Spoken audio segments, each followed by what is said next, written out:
어느 날 걸려온 전화 한 통. 수화기 너머로 전해지는 낯선 사람의 위협과 압박.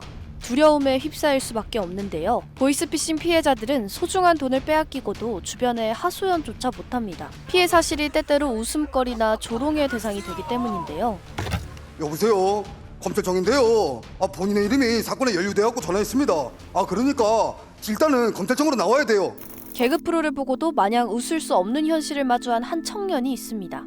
해군에 입대해 4년 3개월 동안 복무하고 2020년 전역한 정모 씨. 고된 군함 생활이었지만 정 씨는 차곡차곡 저축하며 미래에 대한 꿈을 키워갔습니다. 제대한 지 얼마 되지 않아 정 씨는 한 통의 전화를 받습니다. 자신을 경찰이라고 밝힌 한 남성. 정 씨가 사건에 연루되었다며 조사가 필요하다고 말합니다. 뜬금없이 그냥 모르는 번호로 전화가 처음에 왔어요. 경찰이다. 이제 경찰인데 뭐 사건이 연루가 됐다. 처음엔 의심이 갔지만 서울중앙지검장의 날인이 찍힌 공문서도 전달하며 정 씨를 점점 압박해 왔습니다. 이제 처음에 이제 대포 통장, 이제 그러니까 제 뭐 통장이 뭐 이제 범죄에 연루가 됐다.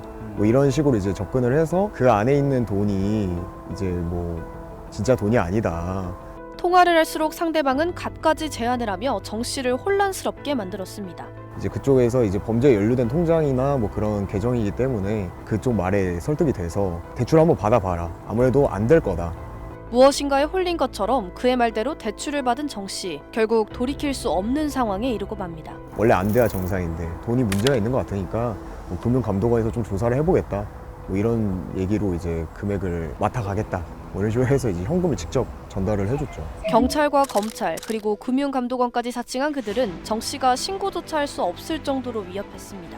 수사를 도와주고 있는 거다 라고 설득하면서 이제 주변 사람들한테 아무한테도 말하지 마라 이런 식으로 얘기하면서 이제 제가 하는 그런 모든 행동들을 외부로 누설하지 못하게끔 그쪽에서 계속 압박을 주죠. 그들의 범행은 치밀했습니다. 휴대폰에 악성 앱을 깔도록 유도하면서 경찰 신고도 막은 겁니다. 검찰을 사칭하는 그 사람이 그러면 아무래도 휴대폰에 그런 악성 바이러스가 깔려 있어서 개인정보가 유출된 것 같다. 그러니까 이제 백신 프로그램을 깔아야 된다 하면서 이제 어플을 추천해 줬는데요. 그 어플이 지금 생각해보면 그 원격 조종 어플이었던 것 같아요.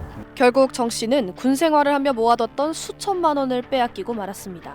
총 현금 3천만 원을 잃었는데요. 그중에 2천만 원은 이제 제 통장에 있던 금액이었고 그중 1천만 원은 이제 보이스피싱 그쪽에서 대출을 유도했고 그 과정에서 받은 대출 금액이 1천만 원. 그래서 총 3천만 원이었어요. 돈이 인출된 뒤에도 보이스피싱인지 의심하지 못할 정도였습니다. 제가 은행에서 현금을 2천만 원 가량 인출을 할 때 경찰이 실제로 왔었어요. 보이스피싱 쪽에서도 그걸 알고 있어서 이제 오면은 어떻게든 둘러대라 뭐 이런 식으로 이제 말을 하거든요. 경찰도 믿지 말고 뭐 다 믿지 마라 뭐 이런 식으로 이제 저를 완전히 매료시킨 다음에 돈을 빼앗긴 뒤 4년의 세월이 흘렀지만 정 씨는 전화가 걸려올 때마다 놀란 가슴을 쓸어내립니다.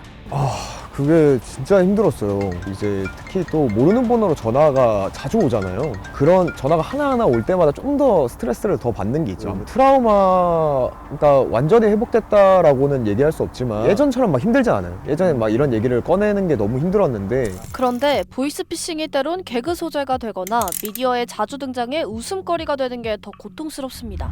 요즘 이제 유튜브나 뭐 개그 프로그램 이런 거 보면은 가끔 보이스피싱으로 이제 개그 소재로 삼는 것도 되게 많더라고요. 막 보이스피싱인 줄 알고 일부러 막 장난을 친다든지 그 사람한테 그런 건 저는 오히려 좀 경각심을 낮춘다고 좀 생각을 하거든요. 막 이렇게 장난치고 이러는 것들을. 근데 실제로 당하니까 참 이제 그런 걸 보면은 웃긴 게 아니라 진짜 오한이 들 정도로 좀 무서워서 이제 아무래도 그런 걸 희화화하는 거는 피해자도 있고 하니까 좀 그런 건 좀 지양하는 게 좋지 않을까. 한 통의 전화로 소중한 돈을 잃어버린 정 씨. 그 피해 사실만으로도 화가 나지만 이후 자신을 탓하는 시선 때문에 또 한 번의 고통을 겪고 있습니다. 전문가들은 피해자들의 트라우마와 자책감을 자극하는 2차 가해가 될 수 있다고 경고합니다.